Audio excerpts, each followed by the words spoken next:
मुहर्रम में तो सुन्नी खूब मुहर्रम मनाता है ना, मनाना चाहिए, लेकिन कैसे मनाता है ना, होश नहीं रहता। अरे हुसैन तो वो है ना जिसने इस्लाम की खातिर अपने पूरे कुंबे को देकर इस्लाम की अज़मत को बचा लिया। हम हुसैन को कैसे समझ पाएंगे? पूरी जिंदगी गुजार देंगे, हम हुसैन के खून के गिरे हुए एक कतरे को नहीं समझ पाएंगे। हम कहते हैं हम हुसैन के मानने वाले हैं, जबान पर नशा है, हाथ में बोतल है, इंसान मस्त है, कहता या हुसैन या हुसैन। हमने कहा है लोगों, तुम कैसे इस्लाम के मानने वाले हो? तुम कैसे इस्लाम के चाहने वाले हो? तुम कैसे इस्लाम की बातें करते हो? तुम कैसे हुसैन के मानने वाले हो? इस्लाम तो उस मजहब का नाम था कि करबला के तपते हुए सहरा में नशेबाज एक तरफ थे, जुआबाज एक तरफ थे, ज़नाखोर एक तरफ थे, रियाकारो मक्कार एक तरफ थे, लेकिन हुसैन के वो 72 नुफूसे कुदसिया सब्र तहम्मुल के दामन को थाम कर इस्लाम की अज़मत व बका के लिए अपनी जानों की कुर्बानी लेकर खड़े थे।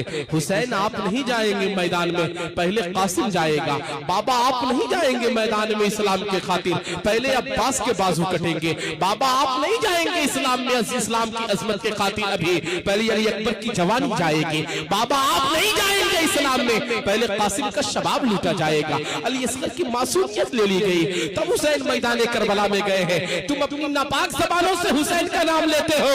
हुसैन तो वो है बेइजाज़त जिनके घर जिब्रील भी आते नहीं, कद्र वाले जानते हैं कद्र शाने अहले बैत। हुसैन का घराना तो वो है जिनके घर बेइजाज़त जिब्रील भी नहीं आया करते हैं। तुम नाम लेते हो तो नापाकी की हालत में नाम लेते हो, तुम नाम लेते हो तो नशे की हालत में नाम लेते हो। अपने गिरेबान में झांक कर देखो मुसलमानों, आज हम किस दहलीज पर खड़े कर दिए गए, आज हमें कहां लाकर दुनिया ने खड़ा कर दिया, आज अंग्रेजी तहजीब और तमद्दुन ने हमें किस दहलीज पर लाके खड़ा कर दिया गया है। हम इस्लाम के मानने वाले थे, हमारे रगों में जो खून था उस खून का हर कतरा ला इलाहा इल्लल्लाह मुहम्मदुर रसूलुल्लाह की बका बोलनी चाहिए थी, लेकिन हम किस दहलीज पर खड़े हो गए। हम कहते हैं हम गरीब नवाज के मानने वाले, हम कहते हैं हम ख्वाजा के मानने वाले, हम कहते हैं हम साबिर के मानने वाले, हम कहते हैं हम वारिस के मानने वाले, लेकिन कैसे है मखदूम के मानने वाले, कैसे है वारिस के मानने वाले, कैसे है सरकार आसी के मानने वाले, कैसे है गरीब नवाज के मानने वाले। हमें सोचना पड़ेगा और समझना पड़ेगा। नमाजें हमसे छूटती है, रोजे हमसे छूटते हैं, ज़कात हम नहीं देते हैं, नमाज सही से हम अदा नहीं करते, पड़ोसियों के हुकूक को अदा हम नहीं करते हैं। हम कहते हैं हम इस्लाम के मानने वाले हैं। इस्लाम का मानने वाला तो वो है कि जिसके पड़ोसी भी एक दिन भूखा न सोए, अल्लाह हमसे जब पूछेगा तो हमें जवाब देना पड़ेगा हमारा पड़ोसी के साथ का सुलूक था।